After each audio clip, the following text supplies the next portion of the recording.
Hey, this is Stephen A. Williams, President and founder of the CreditRepairShop.com. And in this video, we're going to talk about the 1099-C cancellation of debt. And the reason why I want to make this video is there was a recent case that I was reviewing that the courts, which this was something that I had never really seen out there, but obviously it's out there, is that most courts, when they file a 1099-C cancellation of debt, most of the courts do not consider that the debt is discharged, which is crazy, but it has to specifically state that the debt is discharged.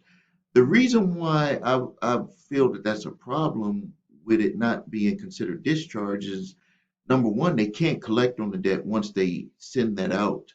Number two, uh, you're going to have to pay, when they send it to the IRS, they're going to consider that as income to you, and you're going to have to pay on that. So now what I'm guessing is this is going to really feed into what everybody is talking about with the 1099-C, which if it's not considered a discharge of the debt, then what is it really considered? And in that court document, they had stated that there were 8 uh, reasons why a 1099-C could be produced. And these are the 8 reasons that we have outlined here, and we're just going to run through them real quick. So it says a debt is deemed canceled. So they're being specific. It says canceled. It is not saying that the debt is discharged. So it says that a debt is deemed canceled on the date an identifiable event occurs, or if earlier the date of the actual discharge, if you choose to file the 1099-C for the year of the cancellation. So now they have they say the word discharge here, and I'm going to show you the court document. Hold on one second. Okay, here we go. I had to get some stuff adjusted here. So look at this right here. Most courts have held that absent other evidence, the issuance of a Form 1099-C does not automatically discharge a debt. And then they talk about some of the court cases here. And then it says a small minority of courts have disagreed and found that the issuance of a Form 1099-C alone does cancel a debt.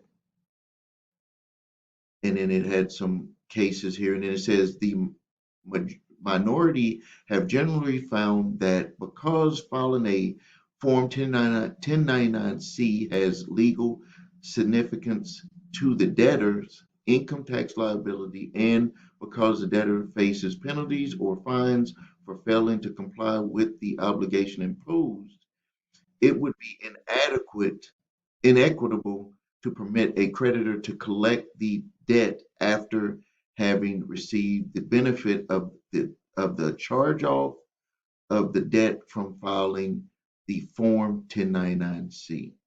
So now let's go back here. So it says here, these are the 8 uh, reasons that a 1099-C can be put into action. It says here discharge and bankruptcy. We all know that. Cancellation or extinguishment, making the debt unenforceable in a receivership, foreclosure, or federal non-bankruptcy or state court proceeding. A cancellation or extinguishment when the statute of limitations of the debt expires, when the statutory period for filing a claim begins, and the deficiency judgment proceedings expire. This happens where if there's a 10-year renewal for a judgment, and if If a plaintiff does not renew after the 10 years, one day after that 10 years, they cannot get the extension of another 10 years on a judgment. Here we go. Here, number 4, cancellation or extinguishment when the creditor elects foreclosure remedies that by law extinguish or bar the creditor the right to collect the debt. So foreclosure action. Cancellation or extinguishment, making the debt unenforceable under probate or similar proceedings. A discharge or indebtedness under the agreement between the creditor and the debtor to cancel the debt at less than full consideration. This was where actually that lawsuit that I had, was reading. This is actually what had happened with that individual, is that they filed a 1099-C for the remaining amount, and then they put the full amount when they re-reported to the credit reporting agencies. They reported the full amount, so they had violated the rule by doing that. Number 7, discharge of indebtedness because the decision or a defined policy of the creditor to discontinue collection activities and cancel the debt. A creditor defined policy that can be in writing or established business practices of the creditor. Creditor established practice to stop collection activities and abandon a debt when particular non-payment periods expire. So they can do it on their own and then enter G in the box defined under the 1099 form. Other actual discharge before identifiable events, enter H, and the actual discharge before one of the identifiable events listed above. So these are the 8 reasons, and they have the exceptions that are listed here.